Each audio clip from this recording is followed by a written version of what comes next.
weekly holiday with celebrating. Hello there, Internet. Welcome to Progress Day, the most consistent of Legends of Runeterra podcasts. I am Mogwai. I guess you wouldn't know that at this point because you're watching the channel. And I am joined by Impetuous Panda and Freshlobster. Let me introduce these two fine gentlemen before we jump onto today's discussion because we have a lot to talk about. And yeah, first of all, like I said, Impetuous Panda, good friend of mine ever since the good old Gwent days, a fellow caster known for his analytical casting skills and for his broken promises regarding streaming. How's it going? It's good, but about broken promises, I think Mogwai, you can't be pointing fingers because you're the #1 breaker of promises. We're not talking about me. 317 sleepless nights that I've been praying for Progress to return. Some God has finally answered my prayers, and here we are. Hopefully, it's not the first and last of the year. Hopefully, we can continue some kind of regular trend. But Mogwai, that's on you and your breaking of promises. I appreciate you throwing me under the bus there, buddy. Thank you. And we have a new guest today. He is the most fresh of losters, a phenomenal competitor whose single best accomplishment is getting lucky and defeating me in a tournament. Hello, Freshlobster. How's it going? Going great. Thank you. Thank you for the kind introduction. Yeah, that was a thriller of a series, though. I think you actually have that one on YouTube still. Yeah, it is. That was very good one. But yeah, we got a lot of stuff to talk about today for sure. Awesome. So today I figured, since yesterday I had a pretty dark themed video regarding the latest balance patch, I figured I'd continue the conversation with I think two perspectives that are going to add a lot to the table. Both of these guys are incredibly good players, and yeah, now they're watch the players and they're casters instead. So I figured this would be pretty interesting. In case you guys are wondering, I didn't really invite Swim because he's on a vacation for like a couple of weeks. So I figured he barely has any internet and he's mostly outdoors. But it'd be nice to get him in potential future episodes as well, and maybe like brought up the cast for like 4 people and stuff. That'd be pretty cool. So, but today we are going to be discussing, like I said, patch 2.9. I'm not great with scripts. This is going to be kind of like a free all sort of discussion, though by the end of the video and seeing what we have spoken about afterwards from the future, I will step in and try to like divide it in parts to make it more watchable for people who want to see specific subjects being talked about. But the first thing we're going to be talking about, very broadly, really, we're just going to be mentioning the balance patch. And I just want to ask you guys about your first impressions. I'm really curious to see like what your first impressions were when you saw the balance patch and all of its amazing amount of content within. I also would like to know what you guys thought about the message from Riot of Cadence as well. I assume you guys read it too. And yeah, just fire away. Panda, you can start off if you want. Just letting us know what you thought about it and all that stuff. I think like everyone else, I thought it was very disappointing. I think it was, very few changes. We're in a current state of the meta that is, statistically, through the surveys I've done, the worst we've ever had. Worse than TF of Felios, which is saying a lot. I think no one thought we'd get worse than that. And this had to be really just a massive patch where devs really even took risks or went overboard because I think it was necessary in terms of just hitting the top few decks. And it wasn't really the case. We obviously saw Azirelia with a minor nerf. I think it'll still be tier 1, but the power level has reduced. I think there were big changes with the ones that happened, but still I think not quite enough. Azir could have seen a health change.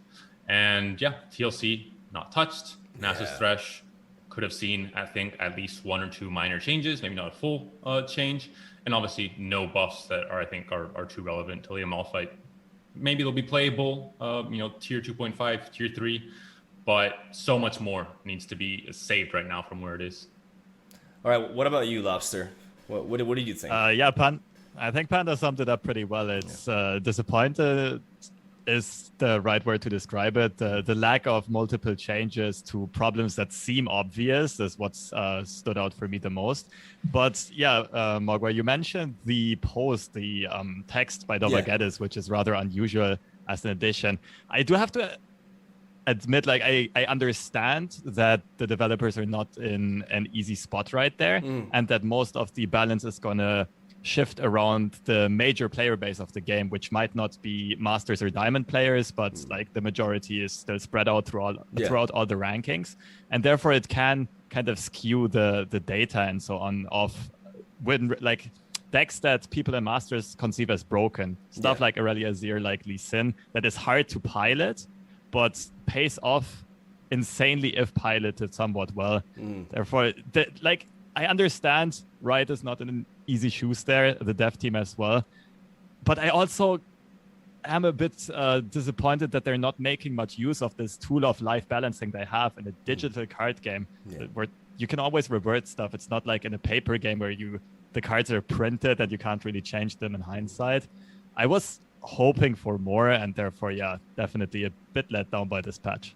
I think it's very, like, it's not crazy to expect more considering what their balance patches have been like in the past. Like, I think all of us can remember just last year around summer and so on. Like, the balance patches were very numerous, not only in regards to nerfs, but especially in buffs. There were some specific patches that I remember, like the Braum and Nivea one, even though there were some repercussions to certain buffs there.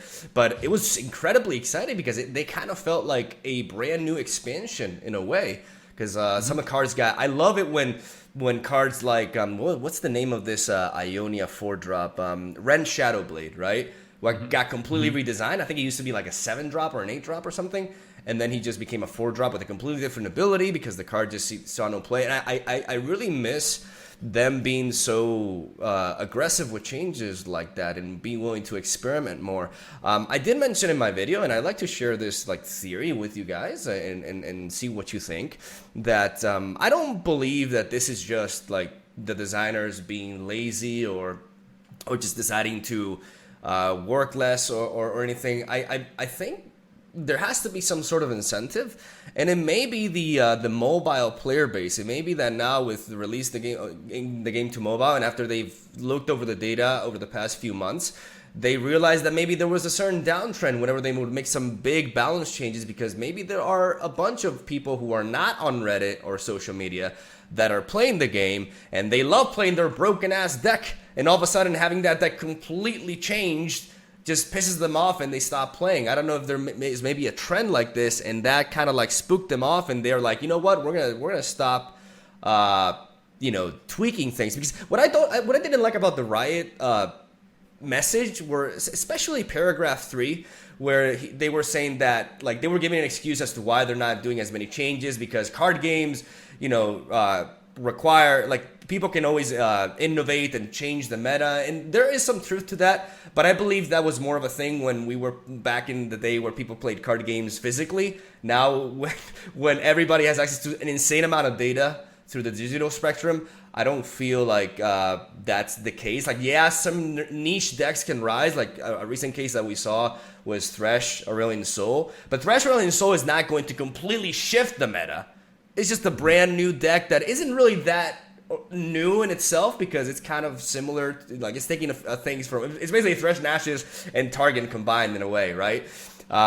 It's like the Invoke package, just obviously now responding to a meta where Azirelia is basically you can get Thresh level up quickly and cheat out Ace level quickly. Yeah. Just with the same Invoke package that we saw with Atrocity. Exactly. And the whole Targon package with Diana before with Aphelios, and it's been the same deck, it's been evolving basically.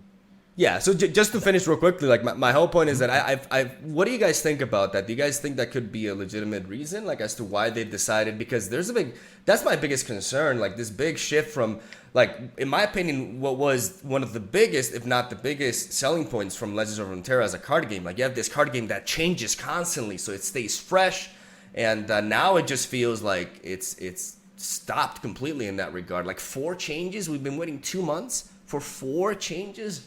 Really? I don't know. What do you guys think about that? I think a lot of times, especially when you're looking at the perspective of a Masters tier player that only really thinks inside his own perspective bubble at the game, which I think happens to a lot of competitive players and some content creators as well, you miss out on the bigger picture with different, how to change different cards, how to balance them, and also with the meta, commentary on balance patches themselves, the cycles. Like you mentioned, Mogwai, I think it is definitely a key thing that you can't make too many balance changes, because then casual players feel unfamiliar with the game, have to relearn it, play less. Of course, it's a thing. And a lot of Master players don't even consider this as a possibility because they only think of themselves and their Master's ladder and their competitive environment. And this is the case in any game that I've played. So yes, I do agree that is definitely a thing. How big of a thing is it? I don't know. Enough to make them completely change the way they cycle game? I don't think so, because it just rationally doesn't make sense to me. Yeah. And it was just so well received by the competitive players and the high tier community, but also I think the more casual community liked the changes and liked. I saw a Reddit post yesterday with all the changes from this meta they talked about with the Anivia and Daring and all this, and I couldn't believe it. I couldn't believe that we had a patch with like 15 changes. That sounds incredible right now. And in patches that I think didn't need them as much as we need them today. I think the metas have gotten worse and worse and more extreme with the decks we've seen recently with Aphelios, with TFAs, and now the decks today. And it seems like the game is in the biggest need for like an emergency, like fix this now. And we're getting the opposite response of what we got before, which is definitely, I think, mind blowing. As for the way they commented, the message that Cadence made on Reddit, I think they're working in very large extremes when they're saying the things they're saying, and a lot of it is, of course, PR language and it's a company, and I think everyone knows that Riot's not trying to kill their own game. That's not the case here, but they are working in extremes in the way they're wording things. I think I saw your video yesterday in reaction to the patch notes themselves and the writing on it about like Azirelia being fun and all this. Like these are comments that you should know you can't make if anything goes wrong. Like it's just something that I'm someone that I think Mogwai knows really cares about public image and perception and PR and kind of knows where to go and where not to go. And it's so clear that they're asking for trouble. Like the way they worded certain things in that first post, if suddenly the winner doesn't trend down, you're fucked because you wrote something in an extreme way and now you're memed about it. The same with the Shuriman and Desert, like certain things that they say that seem stupid, but it does gain traction and creates this very negative snowball effect. And I think they should be addressing this. They should know that this could be this way and to work in more open terms and in a less extreme manner. So Lobster, maybe they just. Oh, sorry. I was just gonna say I was gonna ask you like your perspective as like you're like a very high caliber player, right? So I'd like to see like your perspective on this from like a Masters, player. I mean, all of of us are generally Masters, right? But yeah, like I want to see what your input is on this take, like just in general. Yeah, go. Sorry. Yeah, first of all, I think you already kind of nailed most of it. The thing is, of course, we Masters players are going to be fairly biased, and a lot of the people that are loud on Reddit and Twitter and so on come from this player base, and it's going to be a bit like they have the loudest voices in the community, and therefore it might not be representative to the like total amount of players and so on. Like I said earlier on, a lot of lower ranked players, casual players, like you mentioned. But there was also a very interesting point to touch up upon the casual player base, whether or not, like how much these changes would actually impact them. Because what I noticed is that Riot with most of these balance changes is not implementing huge reworks, but it's just like tweaking some numbers. The cards still kind of work in the same way. The archetype is still the same, even though the mana curve might be a bit different. The power level might be a tiny bit different. But it's not like the casual players would have to relearn a lot. It's just like get used to one or two new numbers on cards. And therefore, I'm also a bit surprised. Yeah, I can't really imagine that to be the reason. For reworks, I would rather understand that for casual players to learn a lot of new cards, it's a bit more drastic. But this leads to the second point that you mentioned that I thought was very interesting with the digital card age, where we have so much data available and it's so easy to net deck people. To optimize deck lists, it happens way faster than with paper card packs. Card games, and we get closer to a stale meta very quickly. I think closer to a more or less solved meta where it's pretty evident which decks have the highest power level in a vacuum, and then it's just about like the frequency of decks that are being played on ladder. Like how many Azirelia Azirs do I face? How many Matrons do I face? How many Thresh Nassus do I face? And depending on that answer, I pick which deck I queue. So yes, this is always going to shift a bit. People also try to come up with new strategies to counter it. Thresh Aesol was a great example that you just mentioned. The problem, I think, with a lot of those decks is that the raw power level of these decks is not that high. Yeah. They just very specifically target these 1 or 2 decks that are currently, or 3 decks that are currently dominating. And should the meta ever shift completely, I think these decks also completely fall out of contention. It's more like putting a band-aid, right, onto a huge wound.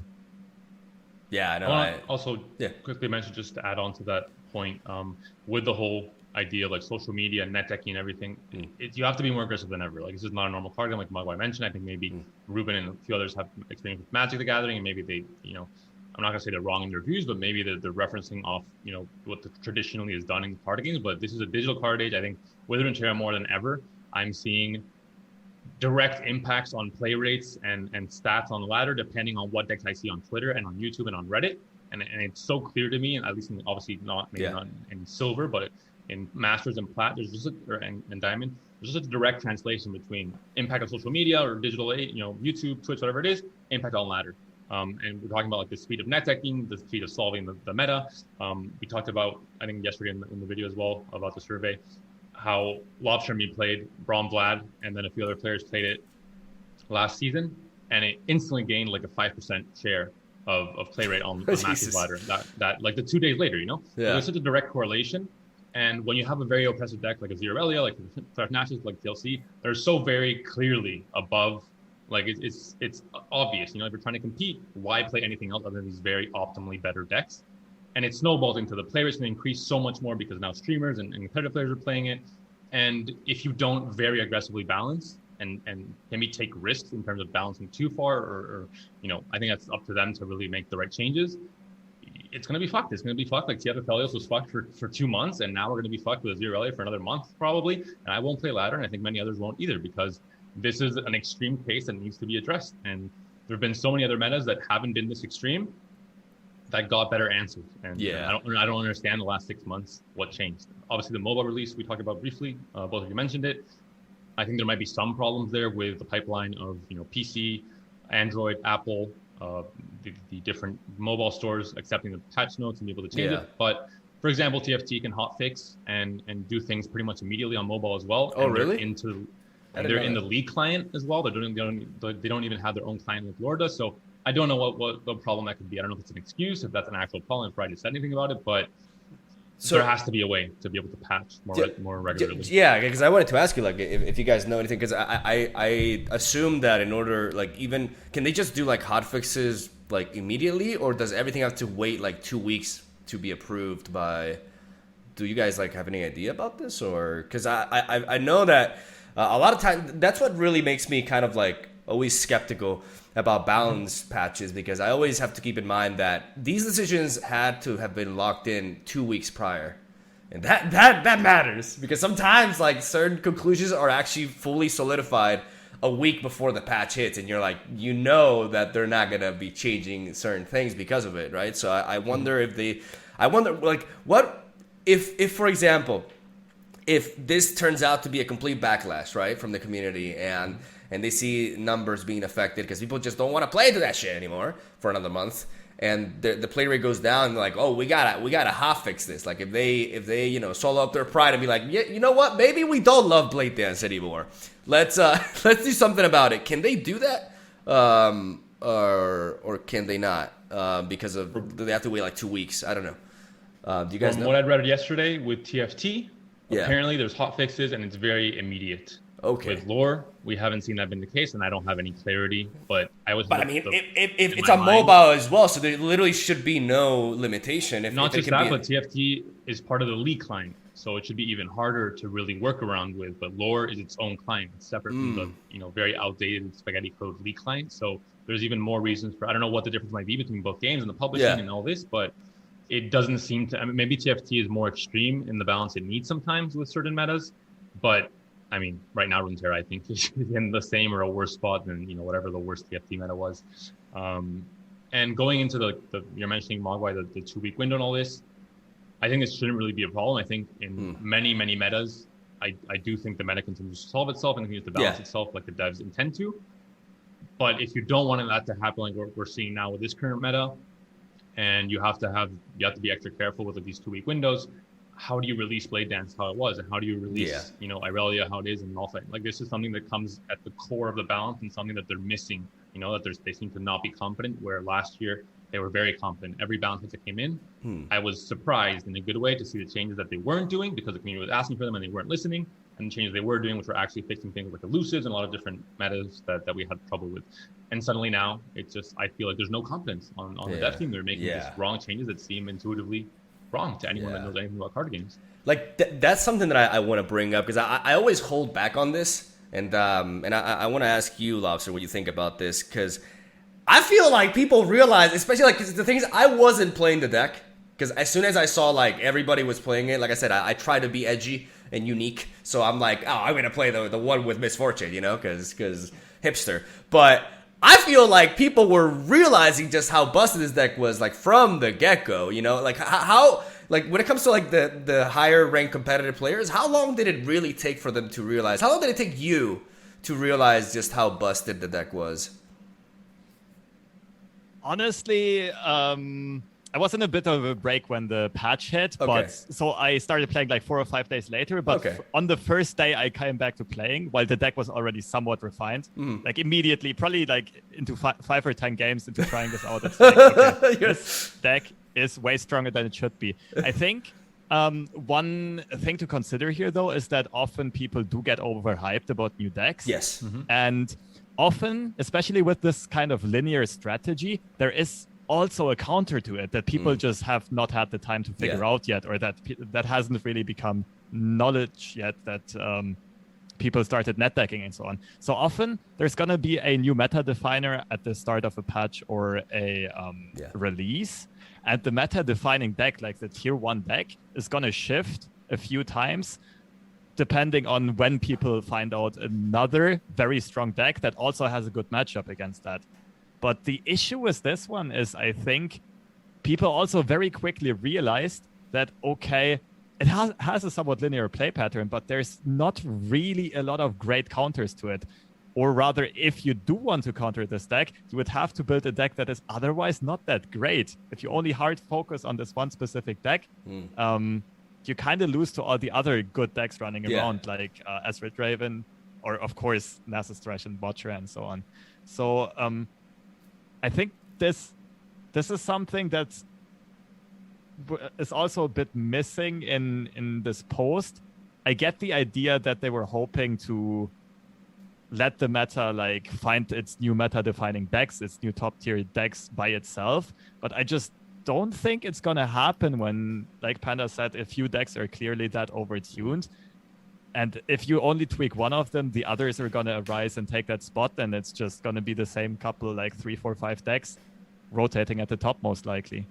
Like what Panda said prior, just one more, like what you said prior with like the competence, right? Like what I want to like touch on, and the thing that I was referring to when I said that I don't really dive into this aspect of the conversation too much on my own, because it can seem a bit disrespectful, but it's just like when you're designing a set, like how can you not see the power level of this deck just being insane, especially when you're designing stuff like Predict with Zillion. You have fucking Kakir. Like, don't you see the disparity between these? Like, I'm not saying everything has to be at the same power level naturally. When you have a set, cards are going to be better than others. But I just feel like the balance in this latest set, especially around these 3 champions and their respective mechanics or the archetypes that they're supposed to be built around, is just unbelievable. Like, I don't know, is it just me, or like I felt like it was huge.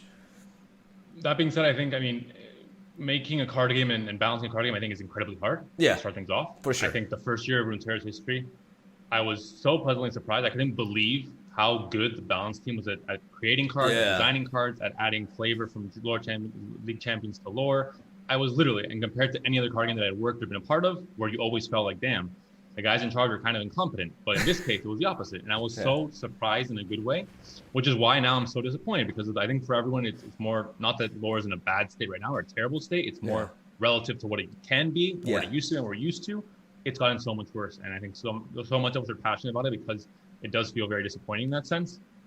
We talked about in the survey results yesterday. I think once you change the very key things that are problematic, like Azirelia, like Thresh to some degree, like TLC, the Watcher especially, the meta is there's so many, the cards are so balanced everywhere else in most other regions, and everything it would be so much more open in terms of experimentation and versatility of decks and diversity and everything.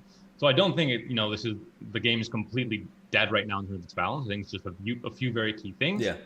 And if the dev team isn't capable of releasing a set that straight off the bat is fantastic, okay, I'll give you some leeway because it is very hard. I admit that it's very hard. And I think overall, people always over-complain, oversimplify issues, and don't ever offer really, truly good, competent solutions.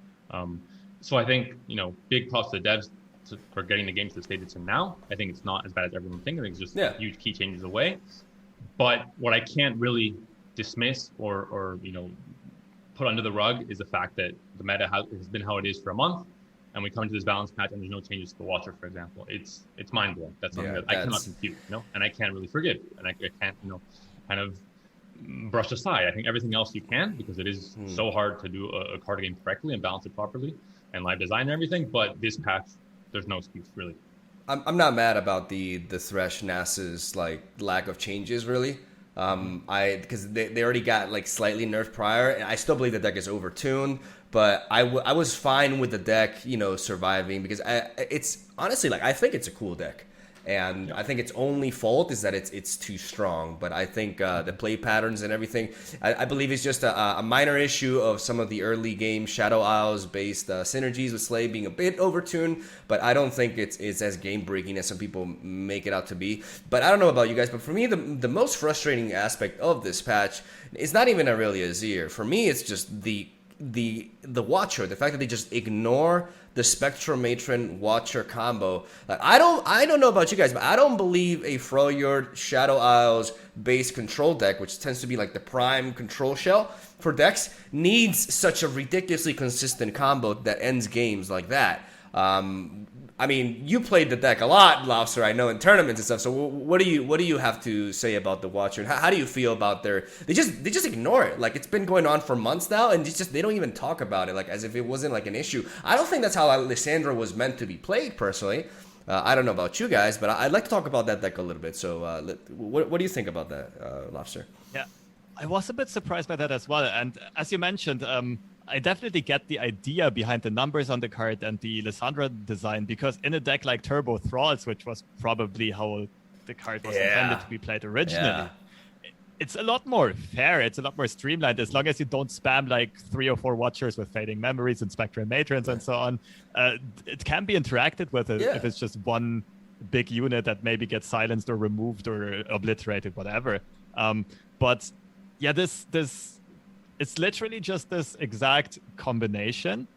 Add of course, Matron and the Watcher as a card, but also Fading Memories and 0 mana. The combo pieces in this deck are so consistent because they're super easy to be tutored. Yer can guarantee you to draw Matron, and Treat can guarantee you to draw your combo piece. So you literally just need 10-ish proactive cards in your deck, and you can make everything else reactive. You can tack your whole deck to just remove your opponent, to just not allow them to fulfill their game plan, which of course can also be a bit frustrating to a lot of the players.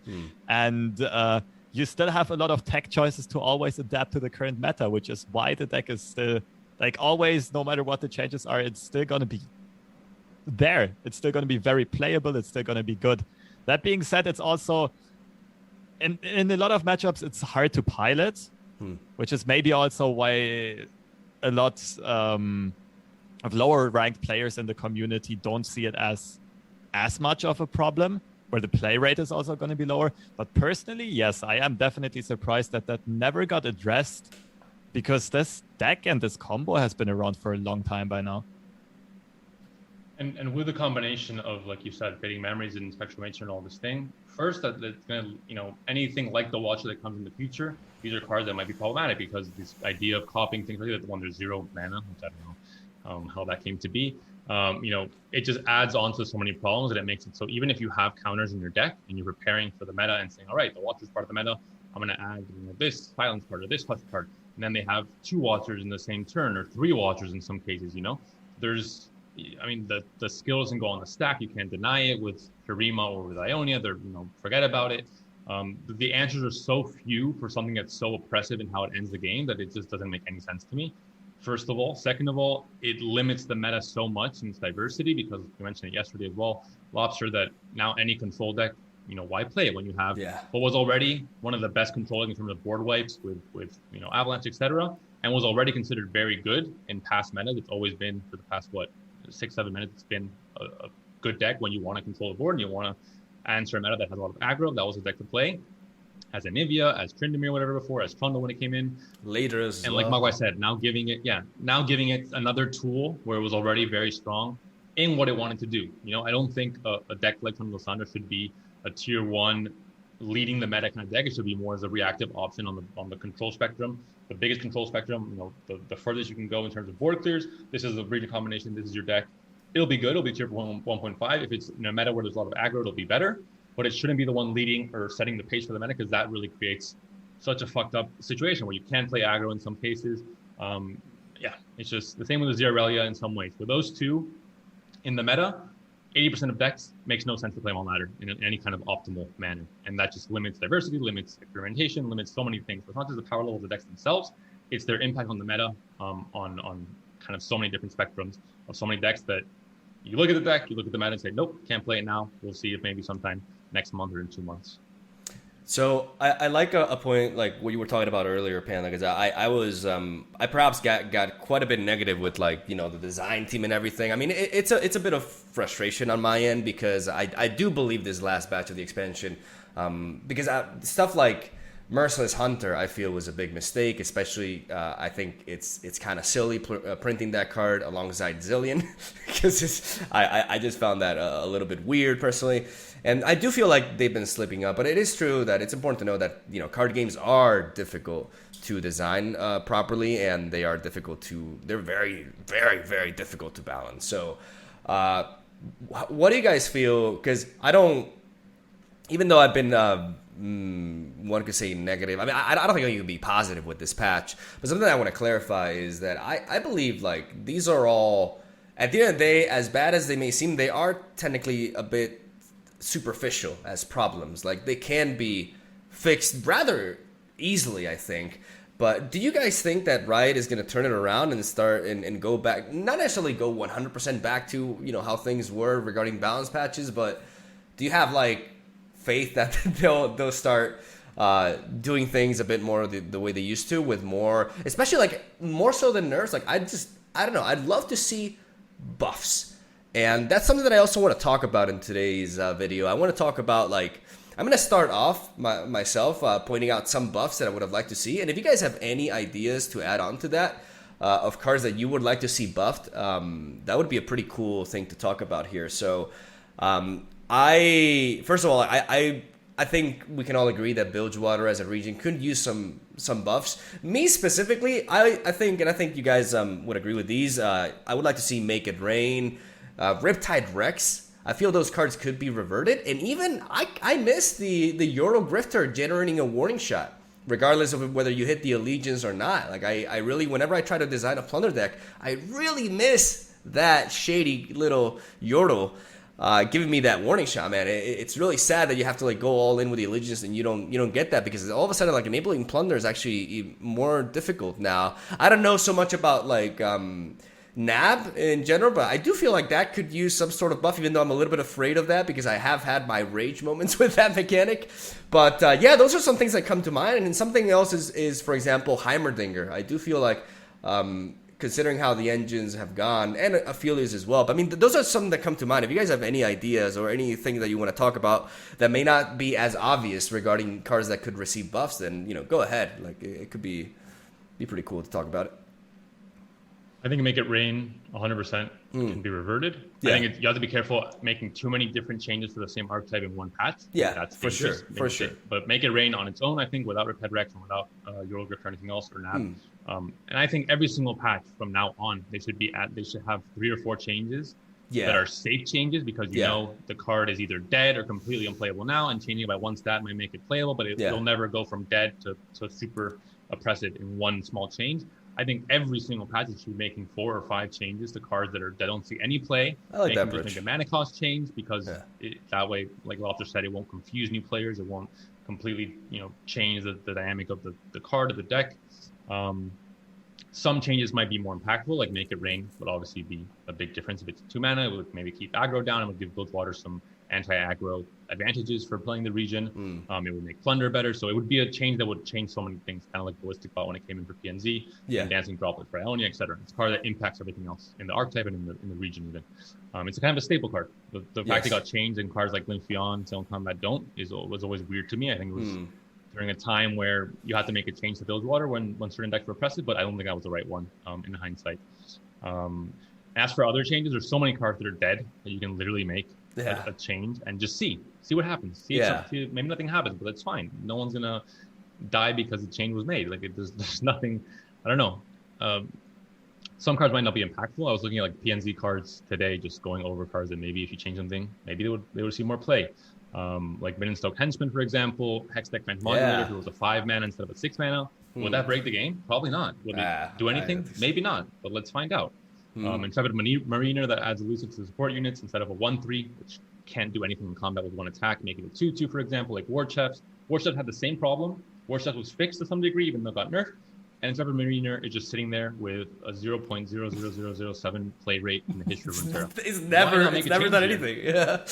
Like it's never going to be an impactful change. Even if you make it a 2/3 that supports and gives elusive, maybe PNZ elusive becomes a thing outside of TF Fizz, for example. I mean, there's so many things that if you just go through the card collection, you can make some very safe changes that a mana cost, a stat here or there for cards that are completely dead, like completely dead, and see what happens. I don't know why they don't do this every single patch.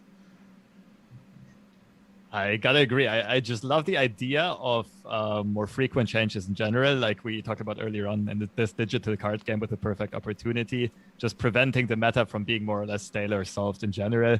I was also giggling earlier on because I was thinking about Heimerdinger's stat line compared to the 2 mana Zillion or 3 mana Azir.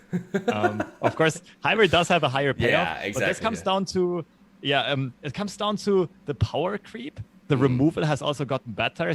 Cards like Merciless Hunter and Ravenous Flock, which were not in the core set, might also need some of these old school champions to receive a little bit of love. But it's also just a question from a card design standpoint in general, because like, is a region like Bilgewater right now, is it really underplayed because all of the cards are bad themselves, or is it just this meta preventing them from seeing any play? Because I think the current meta we have is very oppressive to a certain types of decks, certain archetypes, mostly mid-range, which Bilgewater falls in, like with all the Plunder package and the rather slow aggression and so on, Riptide Rex as a finisher. So the idea is basically, does the region really, like, do we need to buff all of the other cards? All of the weaker cards, or is it just like, do we keep the power creep in check? Do we nerf the ones that are over the top right now, and maybe everything else balances like itself out? Because I'm not sure if Bilgewater would still be so underplayed if there was just a good spot in the meta for it, if the meta was more mid-range. But don't you think that there should be, like, if I think if Make It Rain was 2 mana, there should be a Bilgewater deck that would be able to match up well against Azirelia, right? They have a lot of tools, like they have Make It Rain, and they even have the Harpoon card, which one-shots Azir as well. So I feel like if they pre-leveled Azir, but I mean, even though they Shaped Stone. No Shapestone, no Return Retreat, which I don't know why everybody doesn't play that. That card is insane in the deck, in my opinion. But definitely. But I do feel like they have potential to like be mixed with Piltover. Like I really like Bilgewater with Kegs. I'm not saying that would be the best way to play it, but I really have loved that archetype in the past. Kegs with Piltover and Zaun.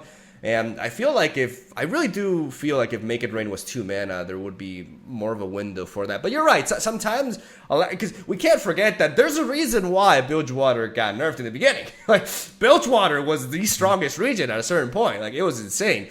And, we can't just, like, ignore that. Now, Bilgewater was fine and they ruined it because they're assholes. No, like, it's obviously... That's why I mentioned that you Yeah. have to make a range a card that was incredibly impactful, and if changed would become again a very big staple Yes, part of yes. build water. You have to make that change if you make it or consider it at least, but not anything else yet, because then it's not healthy. I think it's too risky. But Yeah, I think you're more probably there's right. so many safe changes you can make that would be impactful. Like I think make it rain, for example, there's probably a lot of different options that you can make and just see what happens. See it. I think the devs they've been competent for so much of the game cycle in design and balance that I think they know how to do things to not go overboard. But they have to do a little bit more. Like they're too safe right now. There's things that you can do that are still safe that would change a lot of the game and would impact diversity or the experimentation that I think they should be able to do. Talking about what Lobster said with the Heimerdinger comparison to other champions, Azir comes in as a 1/5 for 3 mana. Maokai, 4 mana, 1/4. What's the difference here? Why is this power creep from Shurima? Why was Azir not a 1/4 when he came into the game? Yeah.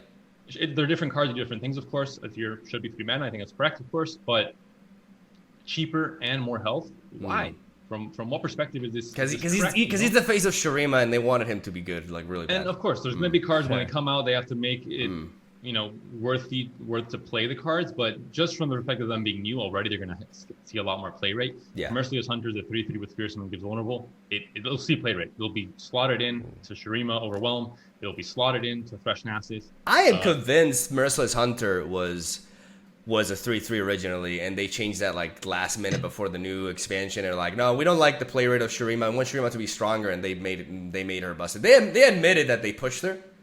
Like I believe Ruben said so in like a stream or something like that. Like they admitted it. Like they know, they're fully aware that Merciless Hunter is broken, but it was like kind of like a response because they wanted Shurima to be played more, right? But I just don't think that was the decision. I think you can just try to make the protect cards better. Like I don't know, like just making or the landmark stuff with Taliyah. Like I don't know. You can. I don't know how you can hide behind that argument of trying to push a region, but then making 70% of the region unplayable. And also, I think Mogwai discussed also the cadence of the expansion releases and how that affects the balance and the game state as well. When for example, now after Rising Tides, the expansions come out in 3 different parts. Yeah, and obviously that affects so many things that I don't know if they took into account and didn't really consider. Yeah, but it's important. But we're seeing the. Yeah, sorry. If you want to talk about it, Mogwai, we're seeing the reflection kind of what's happening. No, I just wanted to say that it's important to note that they.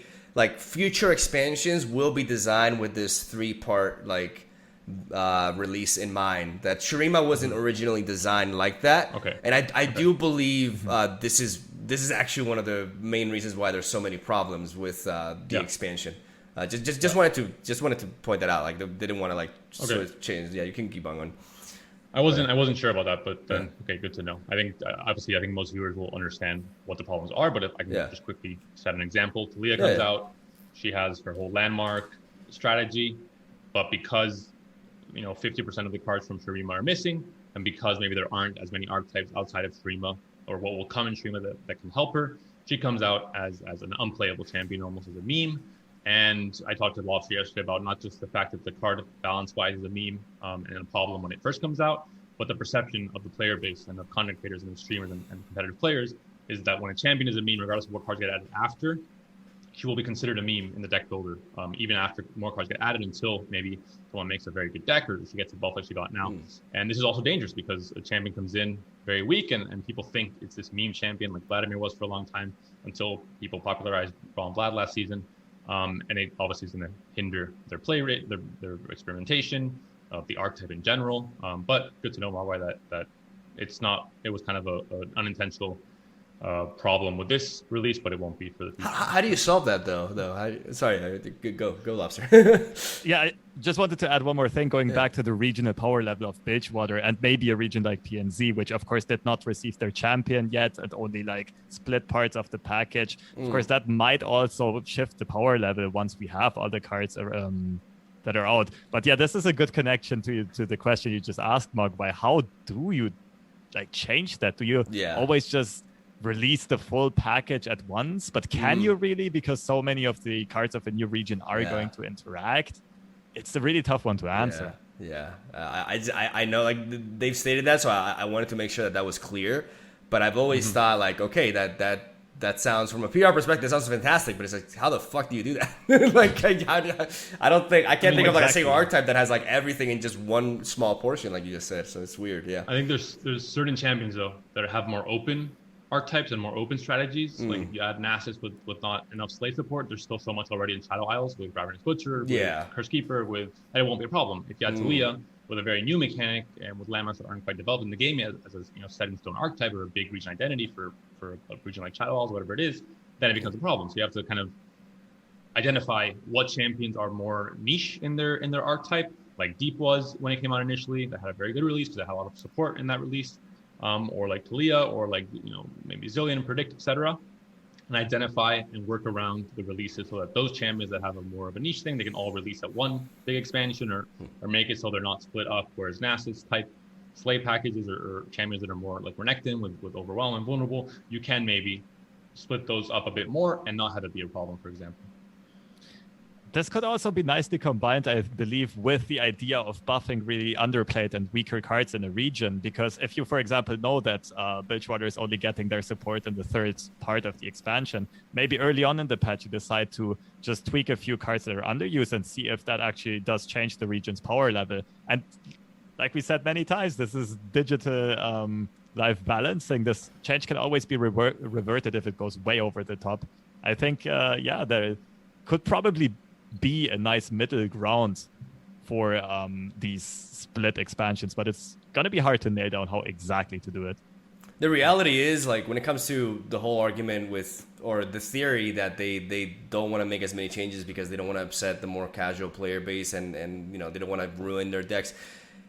Via nerfs, sure, you're going to piss people off. But with small buffs, you're not going to piss anybody off. Like, who's going to get frustrated by, I mean, there's always somebody who's going to get frustrated by a buff here and there. But when it comes to people, like, in their collection, nobody's going to get upset over, like, certain cards and all of a sudden, they have, like, certain cards that they weren't playing, and they open the game and they find out that, oh, this is better now, and isn't that, like, exciting?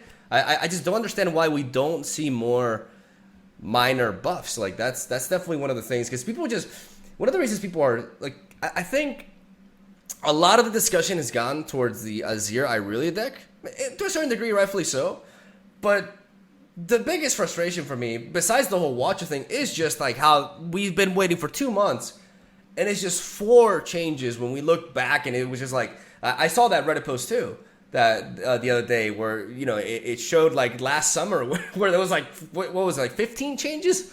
Yeah, crazy. Yeah, man, it's upsetting. I don't know. I feel like it's the digital era, man. Like, this is just a completely different beast than when card games were just played in a shop, and you just, bought your cards and you played with your friends and you didn't really know what was good until there was a big tournament and you could take a look at the top 8 deck list, right?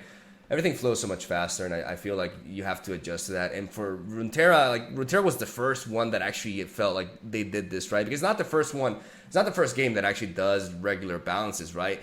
But I think, at least I know Panda knows that, we ventured into other games that weren't as effective with this because they over-nerfed things, or they sometimes even over-buffed things. And they did such a good job that it just feels bad to see so little. I'm repeating myself here, but man, 4 fucking changes? Really? God damn. And I think Runeterra, they gave us such high expectations. Again, it's a very hard thing. I'm going to mention again and again and again. I'm going to say that obviously I still have nothing but respect for the dev team and everything, because to get to the point where we are now, with Runeterra being the best card game in the market for me, regardless of what the meta looks like now, and 20% play rate in Magic is super little compared to what it is here, where it's a big problem, but it's all relative. And I think it's all, we had such a great experience with Runeterra, with the balance, cadence, with the changes. I was always pleasantly surprised, and this is something that I'm someone that's maybe very realistic and sometimes has very high expectations to everything, and that's a hard thing to do. So it was something that, it was a great experience for me. The first year of Runeterra, I just, all the time, every single change, great feedback overall, which is now why it hurts so much, I think, to see how it is now. I think with their idea also, we can mention about not making big changes when new cards are released. I think this is a good idea in principle, but maybe you don't want to do a Make It Rain revert in a patch where you're releasing new cards, especially cards that are maybe going to be directly nerfed because Make It Rain can deal with Azirelia, for example. Okay, I get that. But why not do reworks like the Jade stuff, or why not do things like making Hextech Transmogulator 5 mana, for example? I mean, it's a bad example, but these cards that are not at all impactful on the meta, that even if changed, won't necessarily become oppressive. There's 0% chance. Like there's no chance, and I'll die on the spot right now if it happens, that if you change Hextech Transmogulator from 6 to 5, the meta is somehow ruined. It'll have no impact. But maybe there's some experimentation, maybe a deck, if you do a few changes, will happen. Why not make these safer changes when you are releasing expansions, 5 or 6 changes, or 4 or 5 changes, and then when a patch like this last one, where it's much more clear what changes you can make, what changes you can't make, everything, all the variables are much more defined after 2 weeks, then you can make more aggressive changes, like maybe reverting Make It Rain, more risky changes because you have more data to work with and more information in general. I don't know. I think they have to be more risky. They have to, and no one in the community, casual or on the higher end, is ever going to say, oh no, they went too far with these buffs. Like, or, you know, there's going to be a lot more leeway there, I think, because people would rather have, I think we saw the feedback last year compared to this year. Like, no one likes a few changes in any spectrum, I think. So the key point, I think, is the dev team, I think, is incredibly confident. The game is incredibly good. There's only a few minor things that have to be very drastically changed, I think. It's maybe being blown out of proportion because of just how the state of things have been for the last 6 months, not just this month. It's been piling up and up and up. But they're so close, you know, it's just making more risky changes, changing their outlook, I think, how it was before, and already that would solve so much. The thing that bamboozles me the most there, that I completely don't understand, is like what made them change the cadence so much. Because I feel like the early aggressive balancing got some very big positive feedback. We saw constant shifts in the meta. We saw new creative decks pop out and cycle in and out of usage very frequently. And I think, of course, there's always some criticisms, and some changes might have always been overtuned, or like some nerfs were too harsh. But of course, as long as you keep this high cadence, basically, you can always revert those changes. You can tweak them in other ways. And yeah, I feel like the response of the community has been mostly positive. I think people at all skill levels actually kind of appreciated it, the novelty that the game brought, all the innovation, the frequent innovation, the frequent new decks. And I'm a bit surprised that it just has slowed down so much. I don't really know what the reasoning there is. Oh, like I mentioned earlier, like my theory is that there's a big portion of the player base that is not really very vocal, and a lot of them play on their phones, and like I said, more casual. And I do believe that there's always, with too many changes, especially when it comes to nerfs, it can lead to frustrated people, because they just you know, so there's, whether we like it or not, there's probably a bigger number than we think of Timmies who just love to play Azirelia, and they don't want to nerf. They like winning. They like just playing, you know, so. Quick comment, MegaMogwai, what you're saying right now. They Yeah. actually mentioned in the patch notes and everything, and this is a philosophy they've gone with, that they made Runeterra so accessible so that they can make balance changes without people complaining about nerfs, or, oh, my cards are gone because I have so much money. Yeah. So, I mean, sure, Yeah. I think it's a thing that people don't consider. I think Yeah. the game and the balance is not just numbers and win rate and play It's rate. the only There's thing a that lot makes more sense to it. me, though. Yeah. Like, that's the And- thing. And that's the It's- thing. I think none of us can rationally know Yeah. why this change has happened. Yeah, I think it must be yeah. something internal to Riot as a company. It must be something that the devs themselves maybe don't even have control over. Maybe it's not. I don't think it's Ruben's fault. He's a very good player. I think For sure. talk to him. I He's don't very- blame him. No. A very competent person. He's taken rank 1 in A. He's created an archetype that he's a very good player, and he's a very intelligent guy from what I know. So I think you can't possibly blame him. I think there must be other factors involved. What those factors are, and if they can be changed, I don't know. But hopefully, if Riot is seeing such a strong response from the maybe more hardcore community that does care about the game, is very passionate about the game, the people that are complaining, it's not because they like to complain, although in many cases it is. In this case specifically, it's because things are so bad that streamers are stopping playing, that I haven't played a serious session on ladder for a month. It just, you have to address it, you know? And with the survey ratings where people can, you know, vote on game balance and deck diversity, every single patch for the past 2 years has always been around 3.7 out of 5. So above average, close to good. And this is like from Reddit. So you're gonna expect that to trend downwards to what it actually is. Right now it's at 2.20. So it's way below average and close to bad, like actually bad. I want to clarify that we're talking about a survey that Panda did on Reddit. I'm gonna have a link to that. Don't worry, I won't forget. gonna have a link to that in the description down below. Where you guys, I can also, can I link this doc or should I? No, I should link the. You can. Okay. It's public. Okay, Yeah. okay, it's public. Okay, cool. So I'll And link this is- a doc with which has all the data like really well piled up, even with the panda little icon there at the side. And these responses are from hardcore players. So yes, there's a bias involved. Yes, you have to account for this. It's not the casual community. There was 1,700 responses for yesterday, which was still very big, I think. But such a drastic change cannot be overlooked. You can say Azirelia is a fun deck and the meta is fine when you're seeing such a major change in what is it, a survey that really just measures perception of balance and fun, really, and how people value game balance and deck diversity. Such a huge, consistent plummet since TFF Helios. It made that plummet, the kind of the 1.2 drop, because that meta would have been just as bad as this one, and this meta got even worse. Minor amounts, but still, compared to what it used to be, a lot worse.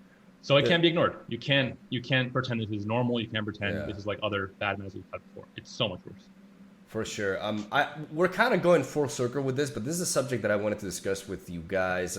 This goes beyond the power level itself of the deck. All right, I think we've made a clear point on that, because the reality is you can nerf certain numbers in Azirelia, and eventually it can even become unplayable potentially. But I want to discuss the overall, the quality of the design regarding Blade Dance as a mechanic, because I think it's important to note that I have never seen an archetype as vocally disliked as this one, and I believe certain. Obviously, this is just my opinion, and like I said, I'm willing to debate it, right? But I believe that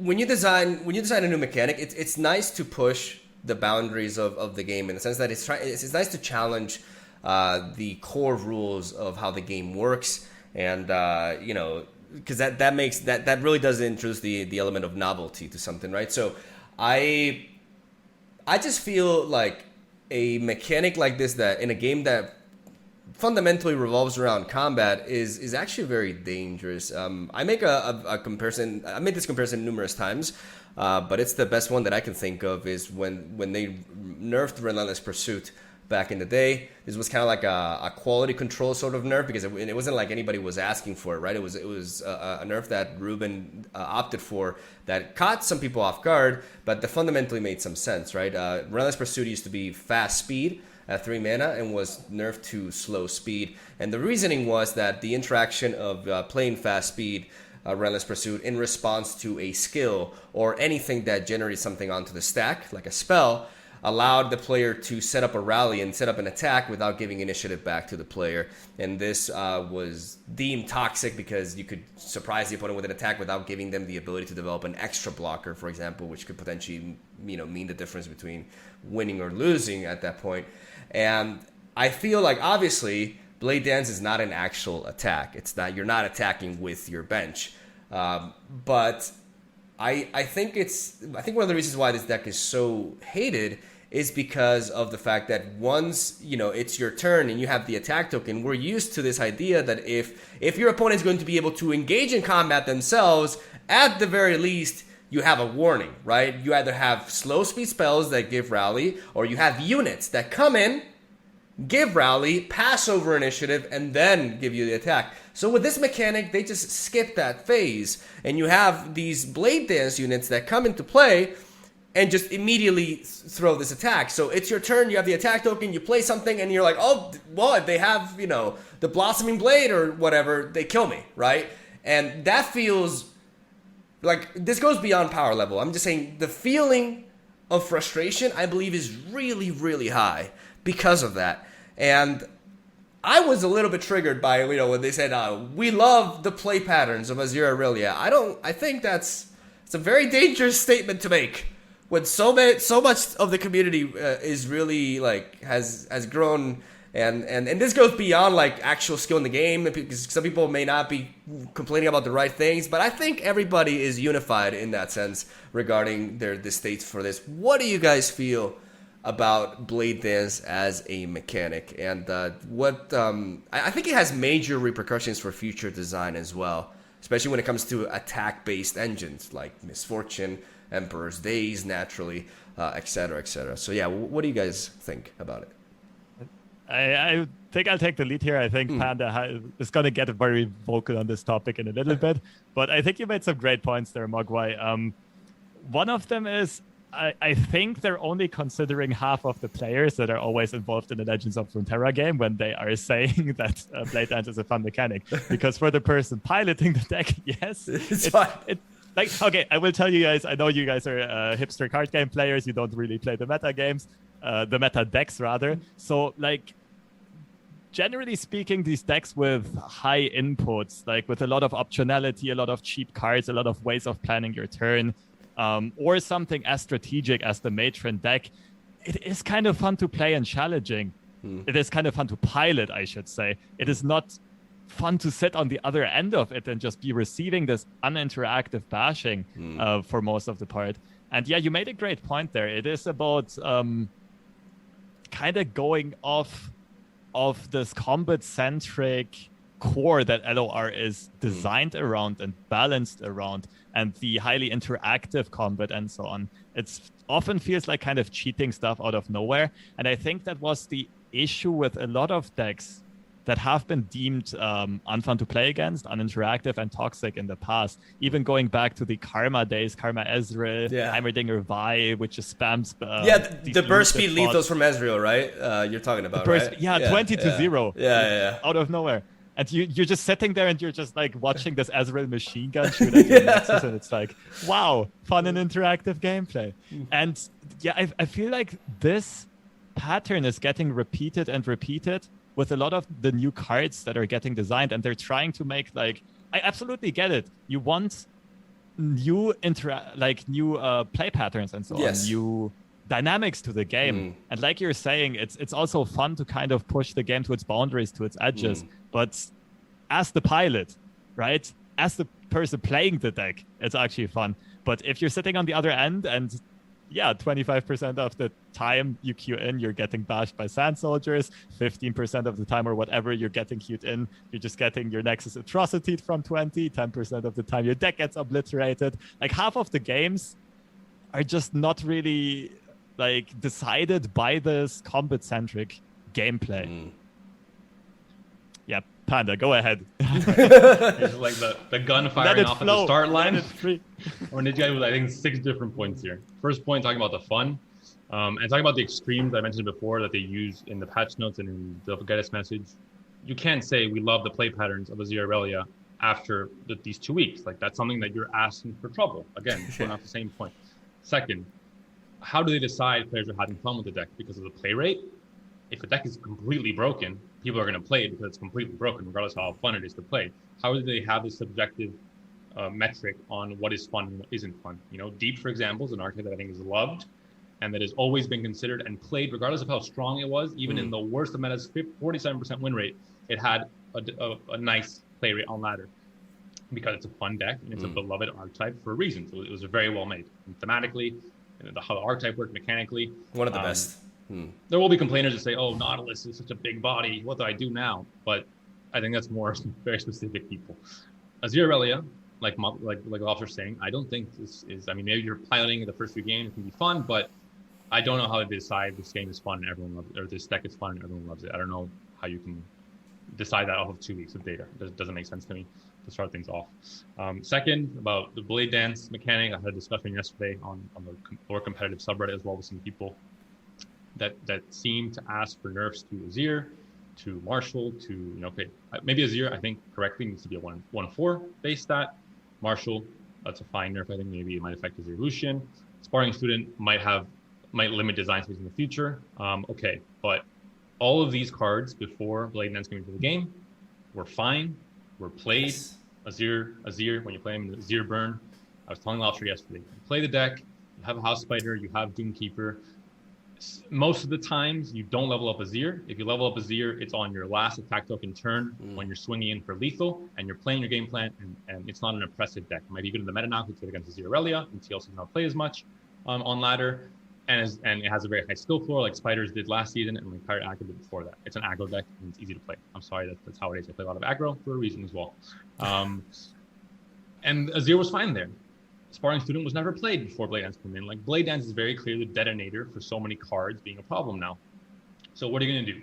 Fix the cards or fix the detonator? Blade Dance as a mechanic, like Mogwai stated, and all the reasons he gave out, limits design space, which is three words that are thrown around very, very often in game balance for card games, and very, very wrongly most times. Yeah. But in this case, it's very clearly limiting design space. Any card in the future that's released that tries to synergize or gain value from spamming units, from units being spammed and there's a level up like Azirelia or Azir, from let's boost all these units, etc. Blade Dance will, if Azir and all these cards are fixed now, will break whatever comes in the future. Maybe MF is optimized to the point where that becomes a problem, because Blade Dance as a mechanic, I think, is fundamentally wrong. The same way that with Targon and Aphelios, the balance was wrong, correct, but also the way the game's played out and the play pattern of having someone hostage for an hour and a half in a game because you're targeting, You're this never is a bad fan for of the that. game. A casual mobile player opens the game, queues up on the toilet, queues into an Aphelios player, is not going to finish the game. Not because he's going to win or lose, because of balance. Because He's never going to leave the toilet. It's impossible. So these things have to be addressed. Aphelios was nerfed, I think, regardless of how people like the card or not. Target as a region had to be toned down in terms of how long games could go for. This is something that maybe people don't think about with balance. This is a very important thing for a game that's on mobile, that has to be quick, that has to be casual. It's not a league game, for example. The same with Azirelia. Like Mogwai saying, there's these things that are separate from balance and from power levels themselves that you have to address in the card game for it to feel right, for the play patterns to feel right. And Azirelia attacking you at faster burst speed by playing a card and then having that Blade Dance occur when you're on your attack token is wrong. It's fundamentally wrong. It's not how the game should be played, and people are not used to playing this, even if they're not thinking about it and thinking, oh, I'm an attack token now. I can't be attacked. Something subconscious. Yes. And when you mess with this, while also not limiting the amount of Blade Dances you can do, while also Blade Dance happening on the attack token turn, while making it so all the blades count as units, which is maybe another thing to address, all these rules being broken at the same time create this issue now. So it's not just balance. I think it's so much more than that, and it's something that I think needs to be addressed. Maybe not for right now. Maybe if you fix Marshall and Blossoming Blade and Azir and another card, the deck becomes okay. But in the future, if you release any card that wants to synergize and gain value from Zeus strategies from spamming units, it will become a problem once again. You have to address, like you said, Mogwai, the comparison with Pursuit is perfect. I mean, they make this change very clearly addressing future design space issues with it being fast speed, and then release Blade Dance. I don't know. Yeah, I think that was the last thing that I really wanted to tackle. I think this was pretty complete. Like I said, if you guys want to take a look at the survey, because Reddit did a balance survey, the link will be in the description down below. But yeah, I feel like we pretty much spoke everything that everything that needed to be spoken about this patch. I personally, I don't know about you guys, but yeah, it's gonna be a tough month, honestly, because I enjoy playing the game in a way that I just try. I never expect to be able to climb effectively, because my way of playing is very inefficient in that regard. Because if I'm switching decks really multiple times, it's always going to be difficult regardless of the meta, right? But this particular environment is very limiting. There's so many ideas that I can't really push because they'll automatically lose to Azirelia Azir, that I'm personally going to have a bit of a rough month in that sense. Like, I don't know what I'm going to do exactly content-wise, but this goes beyond me. I know for the competitors, it's also going to be very annoying. I don't know about you guys, but I think European Masters took a hit from this decision. I would have been super excited to see like a brand new, fresh environment, kind of like, it would have been really cool. But now it's just like, at least the cool thing is that it can, like, that environment is ultimately going to be a little bit better, because we're going to be able to see decks like Deep perform, because you can ban the deck. So we're going to see the deck getting banned most of the time, which is great. But it would have also been nice to see the Watcher go, so we could have seen other control strategies being implemented too. So I think we can't sugarcoat it. I think it's going to be a tough month. I do think this problem is fixable. I sometimes I get very emotional, and it comes off like but when I said yesterday, I don't feel like I want to play this game anymore, what I mean is I don't feel like playing the game right now, to be honest, like when it comes to ranked.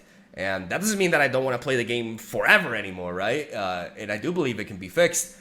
But I think they should be very aware of the impact that this decision has had over the community. especially the more dedicated aspect of the community that participates in social media and is just way more invested in the game. I feel like it's important to treat those people well, and I think they missed the mark with this. Ultimately, that's basically my conclusion. But I don't believe it's the end of all, even though sometimes I can be a little bit dramatic myself. I can use this video to kind of like clarify my position. And yeah, if there's anything else you guys want to say before ending this, now's the time. That's all I gotta say. Maybe it's time to become a Lab of Legends speedrunner for a month. Yeah, I know, right? Just one thing we didn't, I think, touch up at all, just for the sake of completion. Yeah, Taliyah sure. and Malphite getting some small buffs. Oh yeah. We can talk about that real quick. I'm actually curious. I didn't ask you guys about your opinions at all on this one. Do you think that's going to change anything for their respective archetypes, or is it rather just like making them look prettier, but not going to change a thing? I think with Malphite, the 12 to 10 changes a lot of things in terms of how he levels up, and with the Eye of the Horror, you can level him up now, I guess, and I think deck building wise, it opens a lot of things. So I think it's more impactful than it looks. Taliyah, not so sure. Again, I don't have that much experience with Taliyah or Malphite for obvious reasons. No one does. Once they come out today, I think we'll see if they're going to be enough. I think it's good that they got some changes, I think, but obviously there's so much more. And maybe they have to be looked at from a more abstract perspective, not just number changes, but I don't have enough experience really to say much more because I haven't played.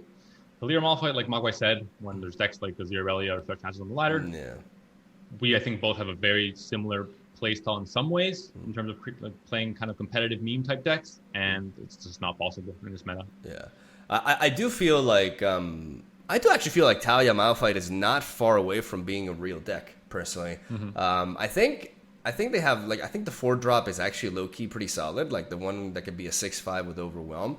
And I also think that there's some cool aspects to it, but it's a very mid-range deck, it goes at its pace, and I don't feel like it stands much of a chance for the combo potential of something like Azirelia. But my biggest thing, I do believe the Taliyah buff is much more significant than people are making it out to be. I think people have a tendency of underestimating the impact of what seem to be slight numerical changes, but they mean a whole lot. Like we saw this with Karma, myself included. People thought that the nerf for Karma was going to be completely irrelevant. It turned out to be very much relevant. And I think Taliyah going from a 2/4 to a 3/5, and more importantly, in a dedicated deck that can level her up rather consistently on curve, a 5-mana 4/6, I'm sorry, that is a very legit stat line for a 5-drop. I think what Taliyah needs is just some good landmarks to work with. Like, what the fuck is he supposed to duplicate? Besides, and not even Veil Tempo is really that great. I think she's 1 or 2 good landmarks away from being pretty legit potentially. And if it's not now, I think soon she will be better. People just completely disregarding her. I've seen posts on Reddit just be like, they just completely redesigned.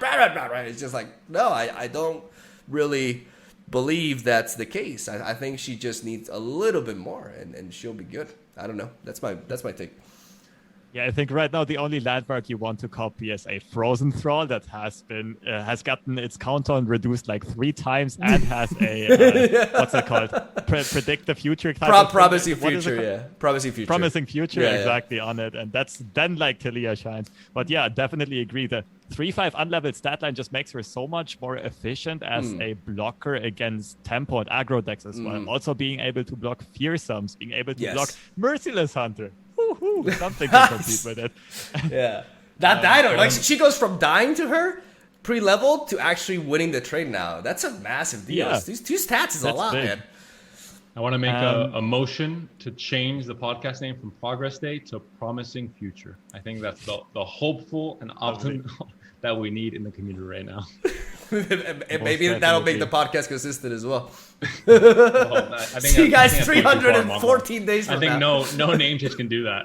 Those are too many promises. No, but also about Malphite, I also agree that especially in the Shurima region combo, maybe there's going to be some tier 2, tier 3 deck there because this region combo is good at cheating out landmarks very efficiently. For example, Rockhopper just summoning a 2-mana landmark, which counts towards Malphite's level up. The Blue Sentinel, the blue buff unit, also summoning a landmark. I think it's worth 1 or 2 mana, counting towards Malphite's level up at almost no cost. In that deck, Chip is pretty great. In that deck, like, Chip is actually pretty great, right? Like, he's a 1-mana 3/3. Like, he's there's a lot of ways, like you said, to generate these landmarks. And he, like, if you're playing like Preservarium as well, and I feel like with the new batch of the expansion that's coming up, I'm pretty sure we'll get like an actual good landmark to add to that deck as well. So I completely agree with you. I think that region combination is definitely the way to go. Like, as much as I wanted Malphite and Yasuo to work, I think that's a trap, honestly. Like, especially I've been playing quite a bit of Yasuo, and in my opinion, the disparity between Yasuo with Nox is just so much fucking better, in my opinion. Mogwai, when has Yasuo not been a trap? God, he's not that bad. I swear to God, he's not that bad. Trap until now, considering the metas we've seen and the fact that he's never really found his own home, I think it's always been a trap. I'm waiting for the time it's not a trap. I do think that Devs mentioned that he's a very tricky card. When he becomes he becomes good, he'll be very problematic in terms of how impactful he's on the board and everything. But yeah, let's hope for the day. Blade Dance send them further into irrelevance though, because now you have attacks and you have units that you don't really want to waste stuns on. He's so bad in that matchup. Yes, it's insane. But I stun do. The back line is here. 2 damage to not even leveled up. You kill him. Oh fuck you guys! All right, so yeah, I think we're gonna end it here. So thank you guys for watching. I had a lot of fun. I think we should do this more often. And don't worry, I'm not jinxing it. We will do it more often. I need some non-gameplay content now. Can you give me a minute to just summarize some things that I think are important to okay, go ahead. Again? Yeah, go. Yeah. In my case, I think a lot of you maybe know me from casting and Progress Day before, of course. I've never been this vocal. And I think it's the same applies to Mogwai. And I've seen Reddit comments and just overall content creators. We're vocal for a reason. We for me and for Mogwai and for Lobster, I guess to some extent, the game is in part our livelihood. We're very passionate about it, not because we play, but we kind of live off of it. I cast this game professionally with Riot and with Giant Slayer. Mogwai makes videos for it, etc.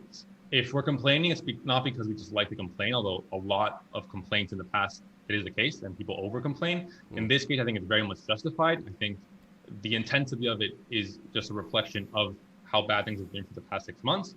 I think under everything, and I said it yesterday in the video with Lobster, the game is very good. The balance is very good. There's a few things that are making everything else blown out of proportion in how unbalanced or how undiverse things are. And if they're addressed not this patch, obviously, but in the next 2, the game will be back to really a fantastic place. There's so many different archetypes, so many different strategies, and it's really the best party I've ever played, and I have faith in Dev's team. If there's such an uproar, it's for a reason. I think it's justified now. It's in some ways very harsh. I think for my case, I was very vocal, but in line, I wasn't, I think, disrespectful to any degree. I think Mogwai, the same can apply to you when the video I saw you doing yesterday. And just I want people to understand, if you're a casual player that plays, a few games a day, you might think that everything is too much, obviously, and too harsh, but understand our perspective as people that are, very much involved with the game at a professional level, almost in terms of living off of it to some degree, or, working in the space every single day. You can't just quit it. You have to continue doing it. It means a lot more to us, and that's why content creators and YouTubers and streamers are so much more vocal right now. I think I can speak for almost everyone. We're playing the game every day for a reason. I think it's a very good game. We all love it. We love the community. It's always been quite positive, but this is definitely a bad spot. And I think you have to be harsh with criticism and when it's justified. But I think we all know that in 3 months' time, we're looking back and thinking, things were pretty bad, but things are better now. There's a promising future ahead of us. Yeah, to do that way. Nice. Okay, but I'm really happy you touched that, because I wanna clarify from my perspective. Like, I benefit in no shape or form. Like, I'm actually, when I'm negative about things, I'm just hurting myself and my income and everything. But at the same time, I don't believe that. I don't know about you, but I really dislike these, because I've seen figures in other gaming communities in the past that are just very blatantly false positive all the time, just for their own sakes, and that really irks me. So I try to just I think if the content is not honest and genuine, it's of very little value. So that's why we speak out the way. But at the same time, it's important for us to clarify that. More so in this video, because in yesterday's video, maybe I gave some doomsday sort of vibes, that this is solvable and that this game is still great and has a lot of potential, and these things can very easily be fixed. But it's just kind of like a way for us to kind of like also like reach out not only to the community but also potentially to the developers as well, and be like, hey, what are you doing? Like, hey, you know, maybe It's going so well, Mogwai. 3 minutes of solid positive energy, and you just go, what are you doing to end things? I'm gonna shut up. Any last words, Lobster? As if you were about to die or something. Any last words? All good, all good. No, I think most people are going to appreciate you guys being so real and so direct with this. And I think this is also necessary to make the voices heard, basically the voices of the community. And it is just a time that demands for a bit of harsher feedback. Like you guys are saying, false positivity is not the way to go here, because then just nothing gets changed. And yeah, stand up for what we hope or believe the right changes to be. And no, all that's left for me to say is thank you so much for having me here on this podcast. It's been a blast. It's been super duper fun. A lot of interesting topics and ideas we touched on. Thank you. It's been a pleasure having you, man. If you're up for it, like we'd love to have you as a regular and stuff. That would be awesome. So sounds like a promising future. Oh my Sounds God! like a promise to be no, broken. not anymore. Banned. Both of you banned. Sounds like a new You promise blew to it. break, Mogwai. You blew it. Fuck. I'm Okay. holding you accountable too. I'm holding Des accountable, and now you accountable as well. You're gonna get the same treatment, Mogwai. Fuck. All right, we're gonna end it here. Thank you guys for watching. Hope you enjoyed. Like I said, I don't know why I'm saying this at this point. Like there will have been like timestamps. There's no point in saying it at the end of the fucking video. So scratch that. Thank you for watching. Hope you enjoyed the discussion. If you have anything to contribute in the comment section down below, we'd love to continue the debate over there. And that's all we gotta say. Have a soul day. Thank you for watching. We'll see you tomorrow. Goodbye.